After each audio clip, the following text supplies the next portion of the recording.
ரத்தம் இல்லை என்றால் உடல் எப்படி சிதையும்? ஒரு நிமிஷம் யோசிங்க. நம் உடலின் ரத்தம் ஓடுதுன்னா தான் நம்ம உயிரோட இருக்கிறோம். அது நின்றா உயிரே நின்றும். ஆனா ரத்த ஓட்டம் மெதுவாகி விட்டா உயிர் இருக்கிற மாதிரி, ஆனா சக்தி இல்லாத வாழ்க்கை. ஒரு மனிதனின் உடம்பு இயங்க ரத்தம் தான் முதன்மை சக்தி. ஆனால் இன்றைய வாழ்க்கையில் தூக்கம் இல்லாமல், உணவு சரியில்லாமல், வேலை பளுவில் ரத்தம் குறைபாடு சாதாரண விஷயமாகிவிட்டது. ரத்தம் இல்லாமல் உடல் எப்படி சிதையும் தெரியுமா? அதை சரி செய்ய எந்த உணவுகள் குதிரை வேகத்தில் ரத்தம் உருவாக்கும் தெரியுமா? இன்னைக்கு அந்த ரகசியம்தான் நம்ம வீடியோவில் பார்க்க போகிறோம். இந்த வீடியோ முழுமையாக பாருங்கள். அப்பொழுதுதான் உங்களுக்கு தெளிவான ஒரு விஷயம் கிடைக்கும். ரத்தம் இல்லாதால் என்ன நடக்கும்? ரத்தம் என்பது நம்ம உடலில் ஆக்சிஜனை கொண்டு செல்லும் முக்கிய மையம்.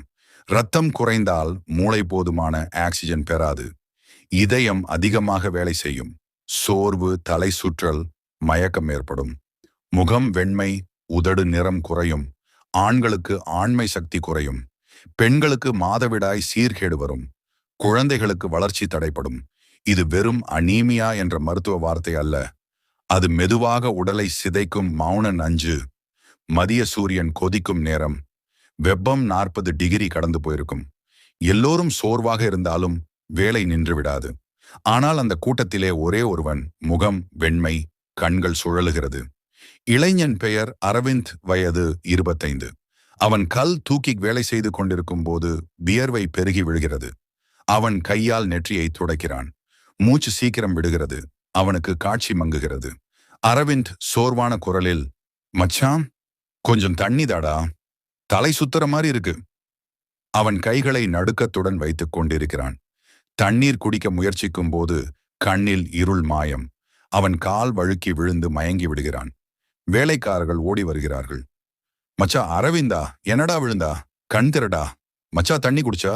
முகம் பச மாதிரி இருக்குடா. அவர்கள் அவனை தூக்கி அருகில் உள்ள மருத்துவமனைக்கு அழைத்து செல்கிறார்கள். டாக்டர் அவனது கை பிடித்து பார்த்தார். ரத்தம் டெஸ்ட் பண்ணியாச்சு. உனக்கு ரத்தம் குறைவாக இருக்கு அரவிந்தா. ஹீமோகுளோபின் 7 தான் இருக்கு. அரவிந்த் அதிர்ச்சியுடன், டாக்டர், ரத்தம் குறைவாக இருக்கிறதா? நான் ரொம்ப வேலை பண்றேன், சாப்பிடுறேனே. டாக்டர், அதுதான் பிரச்சனை. வேலை பண்றேன், ஆனா உணவு சரியா இல்ல. உடம்புக்கு தேவையான இரும்பு சத்து, புரதம், பழங்கள் எல்லாம் இல்ல. அதனாலதான் ரத்தம் குறைஞ்சிருக்கு. அரவிந்த் சிந்தனையுடன், அதனால தானா நான் இப்படி பல நாளா சோர்வா இருந்தேன். டாக்டர், ஆமாம். இத சரி பண்ணணும்னா மருந்து மட்டும் போதாது. உன் உணவையே மருந்தா மாத்தணும். நம்ம பலருக்கும் இதே நிலை. வேலை பளுவில் நம்ம உடலின் அடிப்படை தேவையை மறந்து போறோம். ஆனால் நினைவில் வை, ரத்தம் குறைவு வந்தால் அது ஒரு மௌன மரணம் போல. அரவிந்த் டாக்டர் சொல்லும் வார்த்தைகளை ஆழமாக கேட்கிறான். டாக்டர் மெதுவாக புன்னகையுடன், நாளை முதல் நல்ல உணவு சாப்பிடு. முருங்கை கீரை, மாதுளை, பீட்ரூட் ஜூஸ், இது அனைத்தும் சாப்பிடு. 1 மாதம் கழிச்சு பாரு, உன் உடல் வேற மாதிரி இருக்கும். அரவிந்த், சரி டாக்டர், இனிமேல் என் உடலை நான் கவனிக்கிறேன். அந்த நாளே அரவிந்த் வாழ்க்கையில் புதிய முடிவு. ரத்தம் குறைவு அவனை விழ வைத்தது. ஆனா அந்த விழுதல் தான் அவன் ஆரோக்கியமான வாழ்வை எழுப்பியது. ரத்தம் குறைவதற்கான முக்கிய காரணங்கள். ரத்தம் குறைபாட்டுக்கு பல காரணங்கள் இருக்கின்றன. இரும்பு சத்து, ஐரன் குறைவான உணவு, இரவில் தூக்கமில்லாமை, அதிகமாக காஃபி, டீ, மதுபானம் குடித்தல், மன அழுத்தம், கவலை, பெண்களில் மாதவிடாய் சமநிலை இல்லாமை, அதிகமாக ஜங்க் ஃபுட் சாப்பிடுவது, இவையெல்லாம் மெதுவாக இரத்த உற்பத்தியை நிறுத்திவிடும். நவீன வாழ்க்கையின் வேகம் இரத்தத்தையும் குடித்து விடுகிறது. காலை உணவு இல்லாமல் மன அழுத்தத்தில் காபி மட்டும் குடித்து நாள் முழுதும் இயங்கும் வாழ்க்கை. இங்கேதான் இரத்தம் மெதுவாக குறைய ஆரம்பிக்கும். ஒரு இளம் பெண், பெயர் ஹரிணி, 28 வயது. அவள் டேபிளில் அமர்ந்து கம்ப்யூட்டரில் டைப் செய்து கொண்டிருப்பாள். கண் முன் காஃபி கப். அவள் கைகள் மெதுவாக நடுங்கும். திடீரென மூச்சு எடுக்கிறாள். ஹரிணி தனக்குள், இப்போவே சோர்வா இருக்கு, இன்னும் எத்தனை மெயில் செய்யணும், ஒரு காபி குடிக்கலாமா? அவள் காபி குடிக்கிறாள்.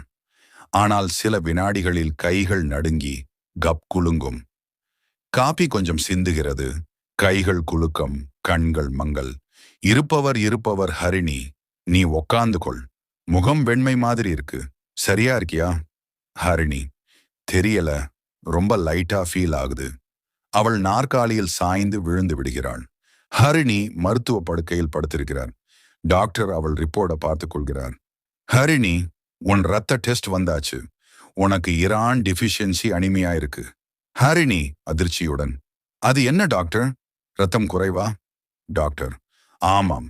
நீ தினமும் வேலைப்பளுவில் காலை உணவு தவிர்க்கிறாய். காபி அதிகம் குடிக்கிறாய். காபியில் உள்ள கஃபீன் அது ரத்தத்தில் இரும்பு சத்து உறிஞ்சுவதை தடுத்துவிடும். அதனால்தான் ரத்தம் குறைந்திருக்கு ஹரிணி, மெதுவாக. அதனால் தானா என் கைகள் நடுங்குது, தலை சுற்றுது? டாக்டர், ஆம். இது சிறிய விஷயம் இல்லை. நீ உடனே உணவு பழக்கம் மாற்றணும். காஃபி குறை, கீரை, பீட்ரூட், மாதுளை சாப்பிட ஆரம்பி. இரவு போதுமான தூக்கம் எடு. இல்லை என்றால் இது நீண்டகால நோயாக மாறும். அவள் கைகள் நடுங்கியது சோர்வினால் இல்லை, ரத்தம் தள்ளாடியதால் தான். மன அழுத்தமும் காப்பியும் சேர்ந்து அவளின் இரத்தத்தை மெல்ல தின்று கொண்டிருந்தன. ஹரிணி தன்னம்பிக்கையுடன், இப்போ புரியுது டாக்டர். உடம்பு வேலைக்காக அல்ல, வாழ்வுக்காக. இனிமேல் நான் என் உடலுக்கு நியாயம் செய்கிறேன். அடுத்த நாள் காலை ஹரிணி ஜன்னல் அருகே நிற்கிறாள். கையில் பீட்ரூட் ஜூஸ் கப், காஃபி அல்ல. அந்த நாள் அவள் ஒரு முடிவு எடுத்தாள். காஃபி கப் விட்டு சத்துணவு கப் எடுத்தாள். சில வாரங்களில் முகம் பிரகாசம், சக்தி திரும்பியது. குதிரை வேகத்தில் ரத்தம் அதிகரிக்க சாப்பிட வேண்டிய உணவுகள் இப்போ முக்கியம். எப்படி ரத்தம் வேகமாக அதிகரிக்கலாம்? இயற்கை வழியில் ரத்தம் வேகமாக உற்பத்தியாக சில உணவுகள் அற்புதம் செய்கின்றன. அவை: 1வது கீரைகள், முருங்கைக்கீரை, பசலைக்கீரை, கொத்தமல்லி கீரை, தண்டுக்கீரை. இவையெல்லாம் இரும்பு சத்தும் ஃபோலிக் ஆசிட்டும் நிறைந்தவை. தினமும் ஒரு வகை கீரை சாப்பிட்டால் 10 நாட்களில் ரத்தம் அதிகரிக்கும். 2வது பழங்கள், மாதுளை, ஆப்பிள், பேரிக்காய், திராட்சை. இவை இரத்தத்தை சுத்தம் செய்யவும் புதிய இரத்தம் உருவாக்கவும் உதவும். 3வது காய்கறிகள், பீட்ரூட், இயற்கையான ஹீமோகுளோபின் புஷர். கேரட், தக்காளி, பீட்ரூட் ஜூஸ் மற்றும் ஆப்பிள் ஜூஸ் இரத்தம் வேகமாக அதிகரிக்கும். 4வது புரத சத்து உணவுகள், முட்டை, மீன், பச்சை பருப்பு, கொள்ளு, கடலை. இரத்த செல்கள் உருவாக புரதம் அவசியம். 5வது நாட்டு மருந்துகள், என் பழமையான முறைகள். நெல்லிக்காய் தினமும் 1 தேன், எலுமிச்சை தண்ணீர், துளசி சாறு. இவை இரத்தத்தை சுத்தம் செய்து புதிய சக்தி தரும். ஒரு தாத்தா தனது பேரனுக்கு சொல்வார், முருங்கை கீரை, மாதுளை, நெல்லிக்காய் இவை 3 சேர்த்து சாப்பிடுறவன் குதிரை மாதிரி வேகம் வரும். ஒரு சிறிய கிராமம். வீட்டின் முன் தாத்தா மச்சான் 65 வயது ஒரு மூங்கில் நாற்காலியில் உட்கார்ந்திருக்கிறார். அவனுடைய பேரன் சரண் 10 வயது விளையாடி கொண்டு வியர்வையில் சோர்ந்து வந்து தாத்தாவை நோக்கி நிற்கிறான். தாத்தா, எனக்கு ரொம்ப சோர்வா இருக்கு. ஓடினா உடம்பு தாங்கல. தாத்தா சிரித்தபடி, அப்படியா? அதுதான் உங்க அம்மா சொல்றாங்க குழந்தை, சாப்பாடு சரியா சாப்பிட மாட்டான்மோன்னு. சரண், சாப்பிடுறேனே தாத்தா, ஆனால் முருங்கை கீரை சுவையில்லை. தாத்தா புன்னகையுடன், அதான் பிரச்சனைடா. சுவையில்லாத உணவுதான் சக்தி நிறைந்தது தாத்தா. பாரு சரண், முருங்கை கீரை இது இரத்தத்தை உருவாக்கும் கீரை. மாதுளை இரத்தத்தை சுத்தம் செய்யும் பழம். நெல்லிக்காய் உடல் வெப்பத்தை சமநிலைப்படுத்தும் அமிர்தம். இந்த 3ம் சேர்த்து சாப்பிடுறவன் குதிரை மாதிரி வேகம் வரும். அப்படியா தாத்தா? நான் ரொம்ப வேகமா ஓடணும். இப்ப சாப்பிடலாமா?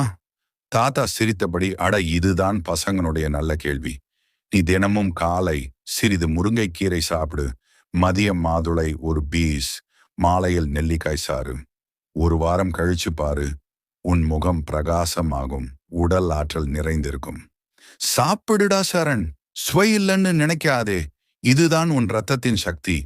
சரண் புன்னகையுடன், சரி தாத்தா, இனிமே கீரை சாப்பிடுறதுக்கு நானே தன்னாக வர்றேன்.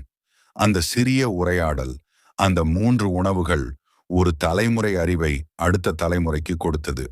இன்றைய குழந்தைகளுக்கு தேவை கீரை சாப்பிட சொல்லும் தாத்தா போல ஒரு வழிகாட்டி. ரத்தம் அதிகரித்தால் என்ன பலன்? ரத்தம் சரியான அளவில் இருந்தால் முகத்தில் பிரகாசம் வரும், தசைகள் உறுதியானதாகும், தூக்கம் சரியாக வரும், மூளை கூர்மையாகும், ஆண்மை சக்தி, பெண்மை சக்தி இரண்டும் மேம்படும், மன அழுத்தம் குறையும். உடல் நோய்களுக்கு எதிர்ப்பு சக்தி அதிகரிக்கும் உணவுதான் மருந்து, மருந்துதான் உணவு. இதை நம்ம முன்னோர்கள் சொன்னார்கள். நம் உடலில் ரத்தம் குறையும் போது நம்ம உயிர் சக்தி குறைகிறது. ஆனால் நம்ம கவனமாக இயற்கை உணவுகளை சேர்த்தால் ரத்தம் குதிரை வேகத்தில் அதிகரிக்கும். தினமும் ஒரு நல்ல உணவு பழக்கம், ஒரு சிறிய நன்றி உணர்வு, ஒரு அமைதியான தூக்கம். இதுவே ரத்தம் நிறைந்த வாழ்க்கையின் ரகசியம். இந்த வீடியோ உங்களுக்கு பயனாக இருந்தால் லைக் பண்ணுங்க, நண்பர்களோடு பகிருங்கள். உங்கள் உடல் ஆரோக்கியம் உங்கள் பொக்கிஷம்.